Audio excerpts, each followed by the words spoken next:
ಹಳ್ಳಿಯ ಅತ್ತೆ ಸೊಸೆ ಮತ್ತು ರಹಸ್ಯದ ಆಟ ಭಾಗ 6 ಹಿತ್ತಲಿನಲ್ಲಿ ಅತ್ತೆ ಜಲಜಾಕ್ಷಿ ಎದುರು ಸುಜಯ್ ಮತ್ತು ರೇವತಿ ರೆಡ್ ಹ್ಯಾಂಡ್ ಆಗಿ ಸಿಕ್ಕಿಬಿದ್ದಾಗ ಅಲ್ಲಿ ಸೃಷ್ಟಿಯಾದ ಆ ಮೌನ ಇಡೀ ರಾತ್ರಿಯ ತಂಗಾಳಿಯನ್ನು ಸ್ತಬ್ಧಗೊಳಿಸಿತ್ತು. ಆದರೆ ಅತ್ತೆ ಜಲಜಾಕ್ಷಿಯ ಮುಖದಲ್ಲಿ ಕೋಪವಿರಲಿಲ್ಲ, ಬದಲಾಗಿ ಒಂದು ವಿಚಿತ್ರವಾದ ಗೆಲುವಿನ ನಗೆಯಿತ್ತು. ಅತ್ತೆ ಲಾಟಿನನ್ನು ಕೆಳಗಿಟ್ಟು ಸುಜಯ್ನ ಹತ್ತಿರ ಬಂದು, ಏನೋ ಸುಜ್ಜು, ನನ್ನ ಕೇಸರಿ ಹಾಲಿನ ಕಸುವು ನಿನ್ನನ್ನು ಇಲ್ಲಿಯವರೆಗೆ ಕರೆದುಕೊಂಡು ಬಂದಿದೆಯಾ?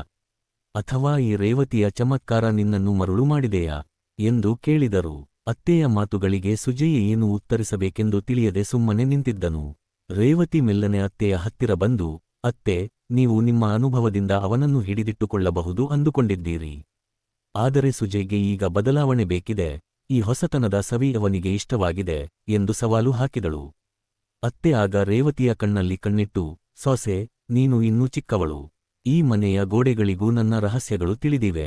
ಇಂದು ರಾತ್ರಿ ನೀವಿಬ್ಬರು ಇಲ್ಲಿರುವುದನ್ನು ನಾನು ಮೊದಲೇ ನಿರೀಕ್ಷಿಸಿದ್ದೆ.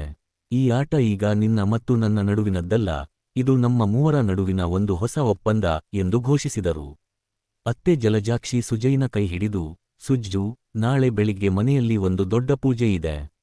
ಆ ಪೂಜೆಯ ನಂತರ ನಾನು ಮತ್ತು ರೇವತಿ ಇಬ್ಬರು ನಿನಗೆ ಒಂದು ವಿಶೇಷವಾದ ಸತ್ಕಾರ ನೀಡಲಿದ್ದೇವೆ. ಅಲ್ಲಿಯವರೆಗೆ ನೀನು ಯಾರ ಕಡೆಗೆ ಹೆಚ್ಚು ಒಲವು ತೋರುತ್ತೀಯೋ ಎಂಬುದು ನಿನ್ನ ನಿರ್ಧಾರ. ಆದರೆ ನೆನಪಿರಲಿ, ಈ ಮನೆಯ ಗೌರವ ಮತ್ತು ನಮ್ಮ ಈ ರಹಸ್ಯದ ಆಟ ಹೊರಗಿನವರಿಗೆ ತಿಳಿಯಬಾರದು ಎಂದು ಎಚ್ಚರಿಕೆ ನೀಡಿದರು. ಅತ್ತೆಯ ಈ ಮಾತುಗಳು ಇಬ್ಬರಲ್ಲೂ ಹೊಸ ಸಂಚಲನವನ್ನು ಮೂಡಿಸಿದವು. ಮಾರನೆಯ ದಿನ ಬೆಳಿಗ್ಗೆ ಪೂಜೆ ಮುಗಿದ ನಂತರ ಅತ್ತೆ ಜಲಜಾಕ್ಷಿ ಸುಜಯ್ನನ್ನು ಬಚ್ಚಲು ಮನೆಗೆ ಬಿಸಿನೀರು ತರಲು ಕರೆದರು.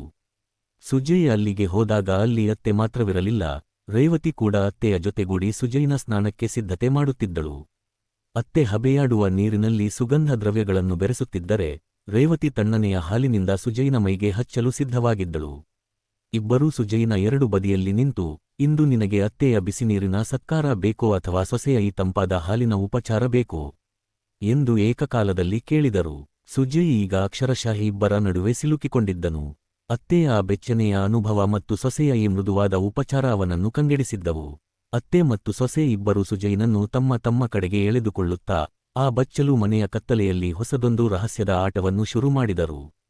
ಈ ಸತ್ಕಾರ ಮುಂದೆ ಯಾವ ಸ್ಫೋಟಕ ತಿರುವು ಪಡೆಯಲಿದೆ? ಸುಜಯ್ ಯಾರಿಗೆ ಪೂರ್ಣವಾಗಿ ಶರಣಾಗುತ್ತಾನೆ? ತಿಳಿಯಲು ತಪ್ಪದೆ ಮುಂದಿನ ಭಾಗವನ್ನು ನೋಡಿ.